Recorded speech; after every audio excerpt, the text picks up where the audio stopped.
Hello everybody, I am here today driving the 2024 GMC Acadia, specifically the AT4. All new for 2024. I know it's almost 2025, but they're calling it 2024. Gone is the naturally aspirated 3.6 liter V6. In its place is a 2.5 liter turbocharged motor that actually produces a lot more power. It's got 328 horsepower, 326 pound-feet of torque. Both very healthy numbers. As this AT4 sits, there's no Monroney for this car. It's a pre-production model, but I built it online and it comes out to $56,530. Not too bad. I did also drive the Denali that is almost 65 grand, but you get all sorts of nice leather, and that's lovely. Another big thing for the Denali for 24, it's bigger. It's way bigger. GMC saw that people were not happy that the old Acadia got smaller, so the new third generation is much bigger. It's 10.6 inches longer, and that gives you a lot more room in the second and third row and in the cargo area. Even when the third row's up, you got plenty of cargo space. The new Acadia comes with Super Cruise. Depending on trim, it's between $3,000 and $3,500 for the pleasure of having the best hands-free driving system on the market today, in my opinion. Anyway, that's enough of me blathering. We're on a little bit of an off-road course here in Bluffton, South Carolina, and we're gonna do some of that off-roading. So I'll be honest, I've not driven an old Acadia, so I can't really say if this is more or less fun, but if anything, it's fine, you know. It's not a driver's car, you know. This is pretty much just a minivan without the sliding doors, and the AT4 does get you a lot more off-roady bits. It's taller and wider than the than regular Denalis. I keep on calling them Denalis. I don't know why. But it's 1.2 inches taller than the regular Acadia, and that's partially due to a readjusted suspension and also to bigger tires that wrap 18-inch rims. Other Denalis you can get anywhere between 20 and 22-inch wheels, which are very big and very nice looking. You still get a lot of nice luxury, or as GMC calls them, premium features in this car, even in this model.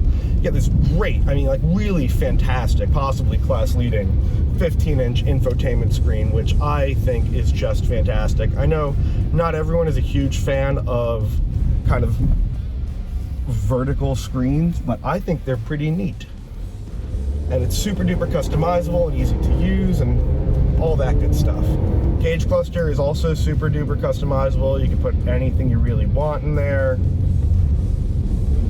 And it all just works really well together. There's some really nice touches in here, like these toggle switch buttons down on the right. You got the cool floating volume knob like Ford does in their Mach-E. You also get a panoramic roof behind you for, you know, seeing the panorama. Cars available in either 7 or 8 seats, depending on how many offspring you've decided to bring into the world. And we are about to go through an off-roady kind of like showing the car's articulation and, you know, what it can do over some big hills. And I shot it from outside too, so you'll get to see that. Okay, as you can see, these are some pretty big holes. To be fair, there's nothing here. Whee! Ah! Come on, baby. It's nothing that GMC knows the car can do it. That's why they let us do this. But, you know, it's still pretty impressive. I mean, this is way more off-roading and way more extreme off-roading than any lunatic with an Acadia is ever actually going to do. For the most part, Acadia owners, I mean, it'll be roads like this. And let's put it back into regular off-road mode, turn that track control off, and hit the roads. For the most part, Acadia owners are not really going to be taking their cars off-road like this. It'll mostly be dirt paths, similar to this. I mean, like maybe not even, who even knows what they'll end up doing, but you know,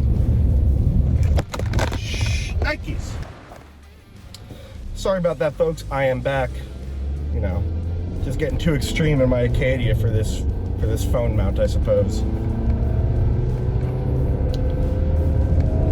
you know, there are a bunch of different drive modes. There are two specific for off-roading. There's one called Terrain, which is for what we just did, which is going over bigger yumps and stuff like that. And there's another one that's just called Off-Road, that kind of recalibrates shift patterns and throttle response to make your Acadia more lively when you're off-road. And you know what? You can get some rotation with it. If you turn traction control off. Traction control's on, you're not doing anything ever, and that's on purpose. This is a car for taking your kids to school, not for hooning, not for off-road hoonage, you know? Should talk about the all-wheel drive system. It's optional on Denali and Elevation. It's standard on the AT4, and it's a bit strange. There's no like automatic all-wheel drive. You know, like it can't switch automatically between front-wheel drive and all-wheel drive. Basically, it will lock itself into. Let's just turn around. Let's check out the turning radius of the car. Not awesome, but it's very long. It's 204 inches long, which is only 6 inches shorter than a Yukon now. Cars have gotten so big. Anyway, what was I saying? The all-wheel drive system's a little strange. If you're in two-wheel drive on just regular normal or sport or whatever, and the car senses slip, it won't engage all-wheel drive. It will send a little message saying, maybe you should engage all-wheel drive.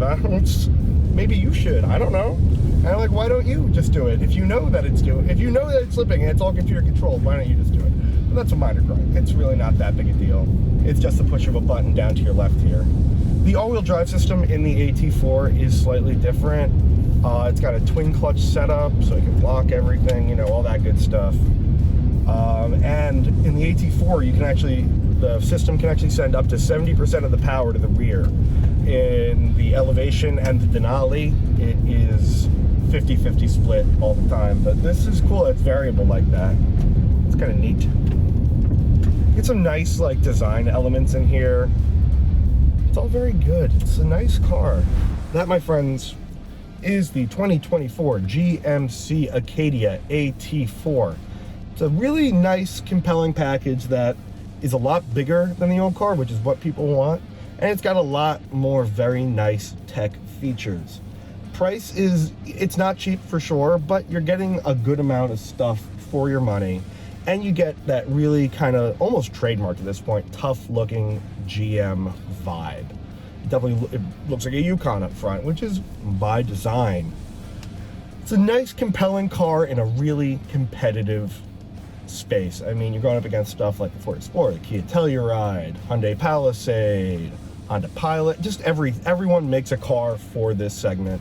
And GM's made one that is pretty well stood out. I mean, based on its really tough looks.